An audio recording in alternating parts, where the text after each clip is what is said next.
Hello everybody, this is Graeme Anderson, and today I'm going to be looking at We Need to Talk. Now this is a party game where you have a problem and the other players are having an intervention for you. All the players want to be as discreet as possible and not tell you exactly what the problem is, so they will be giving you hints as to what your issue is. Of course, all the issues are completely ridiculous, and the fun comes from giving clues that are good, but not too good, to you, because if you're able to guess your problem before the final round, then the person that gave you the last clue gets no points. But if you don't guess the problem by the end of the round, no one gets any points. So it's all about giving good, but not great clues. So, will you be completely cured through the laughter in this game? Or will this game require an intervention? Let's get it to the table, see how it's played, and we'll come back with my final thoughts on We Need to Talk.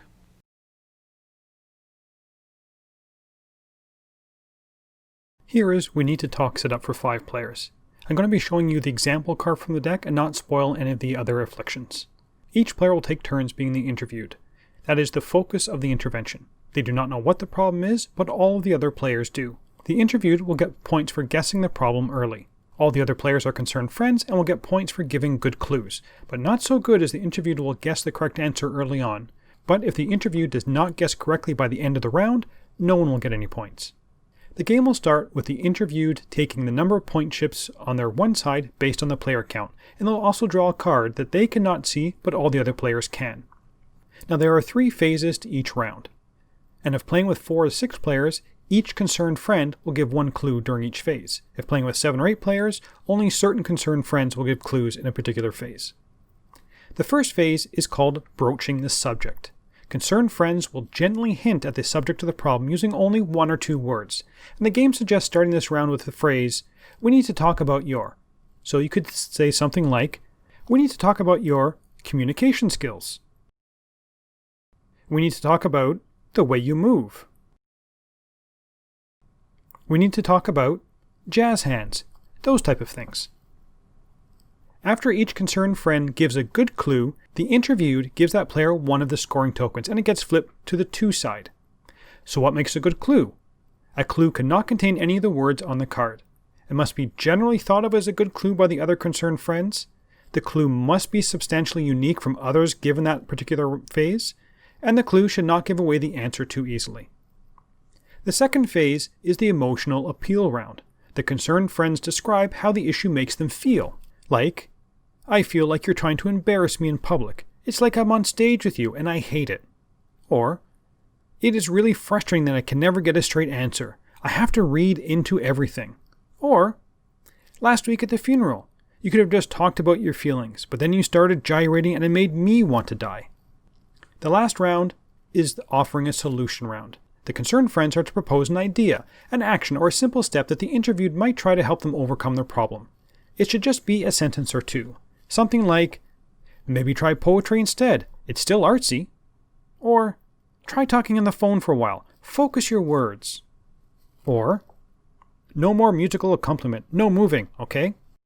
Any time before the final clue is given, the interviewed can guess when given a clue.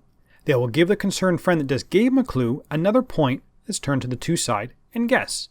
If incorrect, play will discontinue. The concerned friends can use the hot or cold scale to try and show the interviewed how close they came to the answer. If they guess correctly, the interviewed will score points for how many 1-point tokens they have left in front of them. The concerned friend who gave them the last clue before they guessed will not receive any points, and all the other concerned friends will score 2 points for the tokens in front of them. But if after 3 rounds the interviewed has not yet guessed correctly, they will get 1 final guess without any further clues. If they do not guess correctly now, no one scores any points. If they do guess correctly, then each player will add up their point tokens, 1 point for the interviewed and 2 points for the concerned friends per token. The game will end when each player has had a chance to be the interviewed, and the player with the most points overall is the winner. Let's get back to see what I thought about We Need to Talk. So normally I start with theme and components. I'm just going to skip the theme this time as it's a party game, so I'm really not sure how much the theme applies. So what about the components? Well, there are 274 cards in here. It's a decent amount and they're decent quality. I have no worries about them kind of being worn out because you're not going to be handling them that much. The cardboard components they're fine. The rulebook itself is quite good. All of the examples I gave through the walkthrough came from this rulebook. So it gives you a good idea of kind of how to start, how to get into posing these suggestions. So on to the gameplay. First of all, I want to say that this game is going to be very group dependent. But I did have some issues with the fundamental gameplay. First was the player count. This is a party game, works best at 4 to 5 players. 6 players tends to drag a little long. And although the box says it plays up to 8 players, when you're playing with 7 or 8 players, not every player will be given clues every round. There are cards that will dictate which round you're going to be given clues. So some players will be sitting out on certain rounds. I'm not sure how fun that was going to be for the people sitting out, especially if they had that kind of brainwave that had a really good clue for that round. I understand why they did it. They want to shorten the game a little bit, and they don't want the interviewed to have too much information.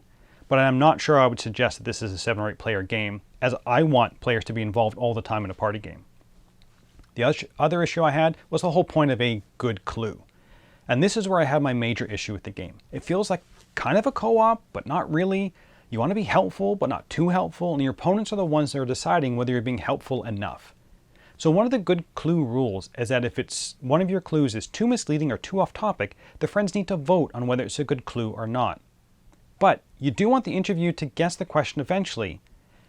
It just kind of feels weird most of the time. The game feels like they had a good, funny idea, getting people to guess the weird afflictions that they had. But the rules around it just feel kind of clunky, and almost as if they kind of forced the rules onto a funny idea to make a game. Now I did find with the groups I played with, we enjoyed the game a lot more when we kind of loosened up those rules, but still kept the same round structure. We wanted the interviewed to guess the answer, and we're not really concerned about the points. And we often kind of just ignore the points altogether. And it made that enjoyable. So would I recommend this game? As a competitive game? No, I don't. I think, as it is, the rules seem to get in the way of the fun, and the game just kind of fell flat and a bit too long. As a fun activity of just trying to get the interviewed person to guess what one of the cards is by using obscure clues and forgoing the points, I think that some of the afflictions and clues that were given can bring many laughs around the table without the rules. I like that the afflictions were varied, and there are lots of cards. Now it's going to take you some time to go through that entire deck. But I didn't like the rules over judging the clues and thought you could easily get rid of the points, and not really sure why it says up to 8 players with some players sitting out on some of the rounds. I would say if you're going to play this with 6 or 8 players, split into 2 teams, see whether that works. But unfortunately, ultimately I have to rate this game on the game that's in the box with the rules that come in the box, and not kind of the modified version that my group always kind of seem to end up with. And based on that, I'm going to give this game a 6 out of 10. I think if you have the right group, you will enjoy this one. And especially if you like the competitive nature, if that works for you, you're going to enjoy this. For me, I can see there's a funny idea here, but the rules got in the way of having a fully enjoyable time with this game. But that's it for the moment. Until next time, thanks for watching.